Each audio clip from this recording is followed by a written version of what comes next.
Auzubillahi minash-shaytanir-rajim. Bismillahir-rahmanir-rahim. Dear students, Assalamu alaikum wa rahmatullahi wa barakatuh. I am Manzur Ahmad Ganai, lecturer History Boys Higher Secondary School Tral. Today our topic for 12th class students of our institution is, or the question is, what were the main features of Mauryan administration? Let's answer the question. Dear students, as I have already told in previous lectures, that Mauryan kings conquered and occupied vast and huge areas of land, conquered a number of territories, and laid the foundation of a great Mauryan empire. But Mauryan emperors, Mauryan kings were not only great conquerors, they did not only conquer huge and vast areas of land, but they were also efficient and able administrators. The administrative structure founded by Mauryan rulers was so efficient and organized that the rulers after Mauryas followed the same administrative system by making minor changes into it. The main features of Mauryan administration can be discussed as under. Number 1. The king. The king was the head of the Mauryan empire. The king had unlimited powers. Every word of king was law. He could punish anybody or he could forgive anybody. His authority was supreme. The power and authority of the king was supreme. He made no one partner in his powers. His powers were absolute. And king's post was hereditary. Hereditary means that after death of king, his son used to become the ruler. Number 2. Council of Ministers. Dear students, Mauryan Empire was very vast. Therefore, it was difficult for a ruler, for a king, to control the whole empire by himself.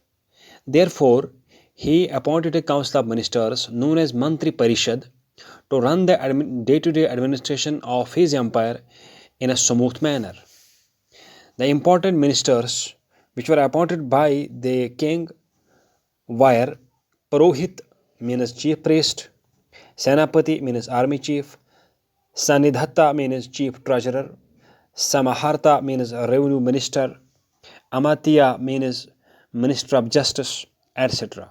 So there were several ministers appointed by the king who helped him in running the day-to-day administration of the empire in a smooth manner. Number 3. Provincial administration. Mauryas had divided their vast empire into several provinces.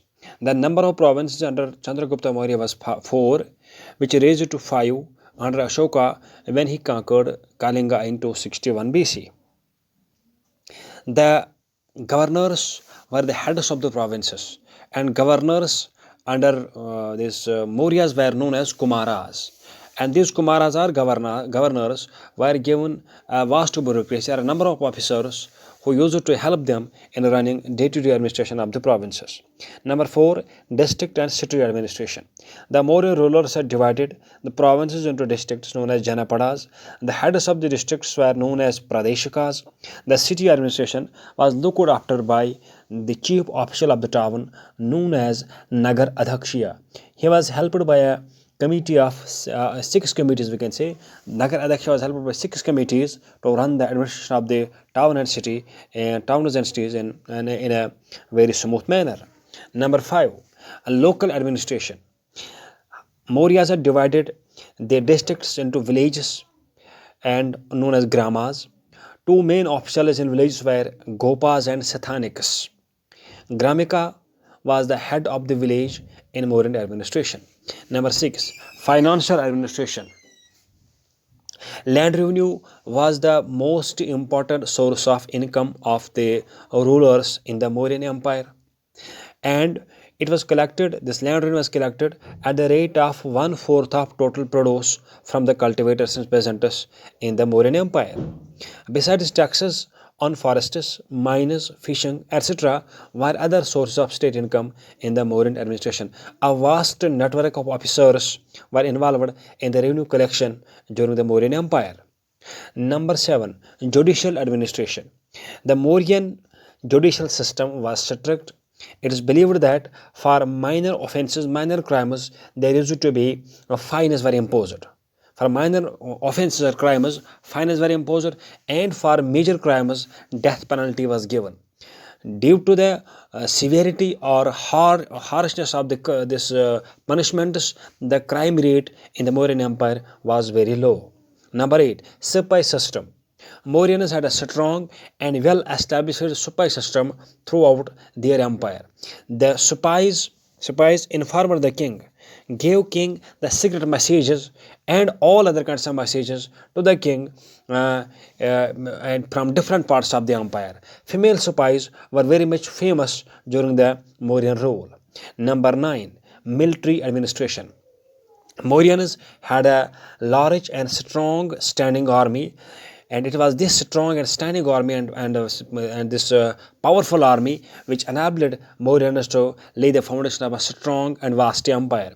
It is believed that the military strength of Mauryas was 6,90,000.